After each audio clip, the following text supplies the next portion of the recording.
exposures on a Nikon D7100 in order to do an HDR photograph.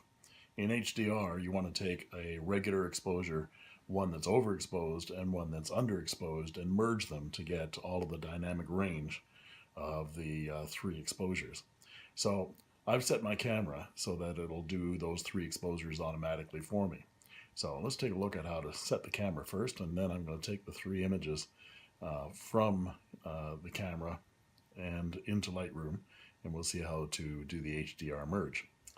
Okay, so here's my Nikon D7100, and first off, what we want to do, set my camera down here so you can see,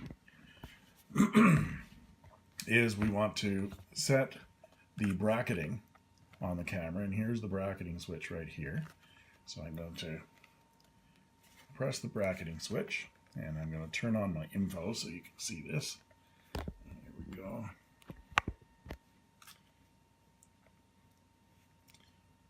So here's the bracket, and I'm going to use the front wheel to set the amount of the under and over exposure. So by one stop here, part of a stop, and so it's 1, there's 2. So I'm going to set that to 2, and then the rear wheel, I can flip it up to 5 frames or 3 frames. So I'm going to set it at 2 f-stops and 3 frames. Then I'm going to set in my menu settings, under the custom menu setting menu, under shooting display, I go down here, CL mode shows shooting speed, 6 frames per second, but under that there's max continuous release, and by setting that number I can restrict the number of exposures taken when I press and hold the shutter release. So I'm going to set it to 3. Once that's set to 3, then when I take an exposure, and so let's take this exposure here, and they're going to be long but and blurry, but just for argument's sake here,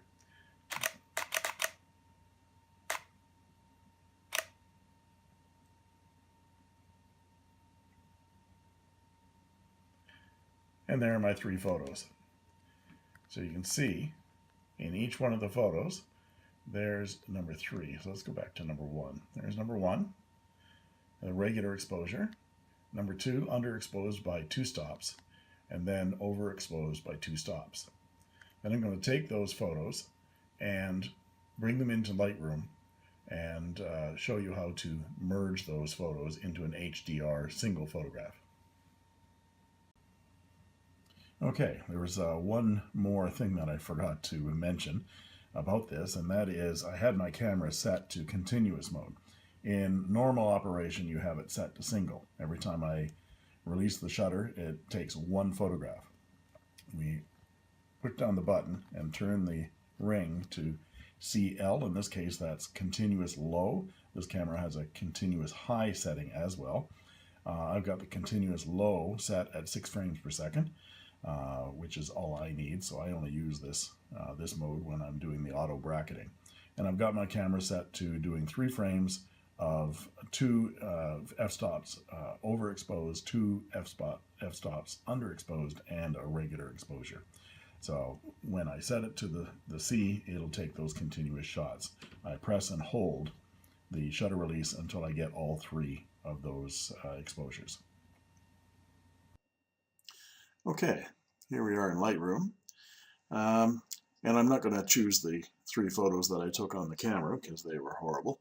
So I've gone to one of my folders that I took some sunset photos out in Kananaskis.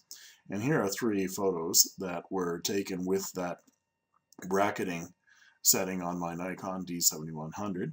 The first image, let's look at it big here. First image was by the meter, and I had the meter set in this area up here.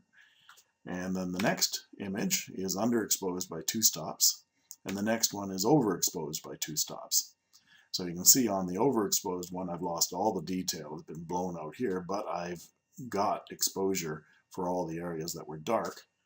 in the underexposed one, I've got all the color and detail of the sky and lost all the detail in the shadows. And of course, the normal one, I got a sort of a balance of both. So I'm going to go back to the multiple image here to show you the 3 shots. I'm just going to hold down Shift and grab all 3 shots, and then I'm going to right click and choose Edit In. Sorry, not Edit In, Photo Merge. So you go down to Photo Merge and HDR, or you can choose Control H to be able to do this through a keyboard command. Once I do that, I get a dialog box. It creates a preview first, and I get a number of options here. The de-ghost amount is how much movement there is between each shot. Now, I had each one of these shots on a tripod, and so the movement in the photo is minimal. But if you were hand holding, you might have moved slightly between each one of the exposures. So you can choose to have the image merged or not. So I'm going to turn that off because the 3 images actually don't move too much. Now if I had the camera on a tripod, but the water was moving or there were birds moving or things like that, I might want to turn on the de-ghost amount to be able to quickly have Lightroom take out those details that moved. There's also an auto tone. I don't like to set this. I like to set the tone myself. Once I've got into the 3 photos merged, and then I can go into the develop module and make my adjustments. So I'm going to merge these 3 photos.